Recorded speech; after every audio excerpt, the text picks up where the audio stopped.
Hello everyone, मेरा नाम शिवानी सिंह है। आज मैं आपको बायोलॉजी के ह्यूमन रिप्रोडक्शन चैप्टर के मोस्ट इम्पॉर्टेंट क्वेश्चंस बताने वाली हूँ।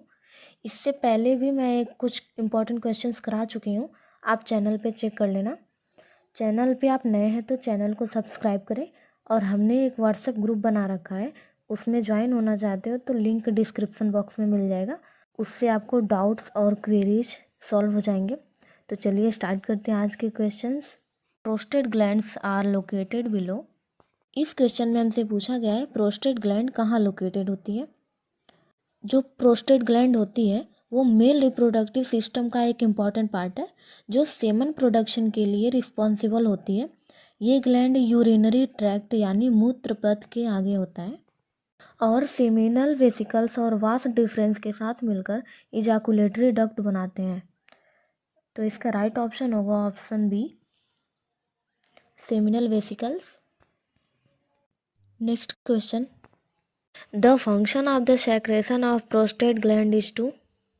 हमारा क्वेश्चन है कि प्रोस्टेट ग्लैंड के सेक्रेशन का फंक्शन क्या होता है।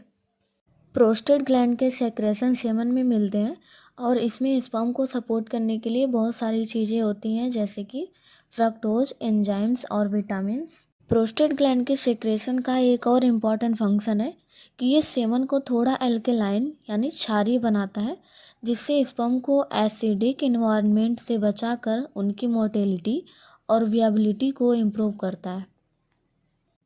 तो यहाँ पे हमारा राइट ऑप्शन होगा option c, stimulate sperm activity. इसका मतलब होता है ये शुक्राणु गतिविधि को उत्तेजित कर देता है। आई होप आपको ये क्वेश्चन क्लियर हुआ होगा। अगर आपको कुछ और डाउट हो तो आप कमेंट करके हमें ज़रूर बताएं। Next question. Lower narrow end of the uterus is called. इस क्वेश्चन में हमसे पूछा गया है यूट्रस के लोअर नैरो एंड को क्या कहते हैं। ये क्वेश्चन मैं आप सभी को देती हूँ। इस क्वेश्चन का आंसर आप सभी मुझे कमेंट बॉक्स में बताइए। हम नेक्स्ट क्वेश्चन देखते हैं। Bartholin's glands are situated. हमें बताना है बार्थोलिन ग्लैंड्स कहाँ सिचुएटेड होती हैं। Bartholin's glands female reproductive system का इम्पॉर्टेंट पार्ट होते हैं, जो वजाइनल ओपनिंग के पास होते हैं। ये ग्लैंड्स वजाइनल लुब्रिकेशन के लिए रिस्पॉन्सिबल होते हैं और इंटरकोर्स के दौरान भी काम आते हैं। तो यहाँ पे हमारा राइट ऑप्शन होगा ऑप्शन ए,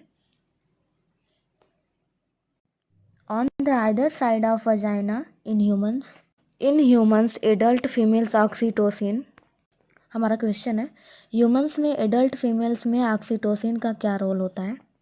ऑक्सीटोसिन एक हार्मोन होता है जो यूट्रस के कॉन्ट्रैक्शन और ब्रेस्ट मिल्क प्रोडक्शन के लिए रिस्पॉन्सिबल होता है। इसके अलावा ऑक्सीटोसिन सोशल बॉन्डिंग और ट्रस्ट बिल्डिंग के लिए भी इम्पॉर्टेंट है।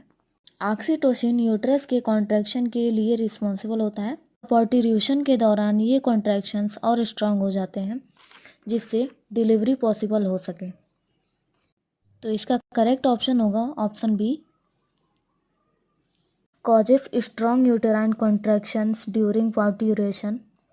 The third stage of parturition is called afterbirth. In this stage, parturition का थर्ड स्टेज आफ्टर बर्थ कहलाता है।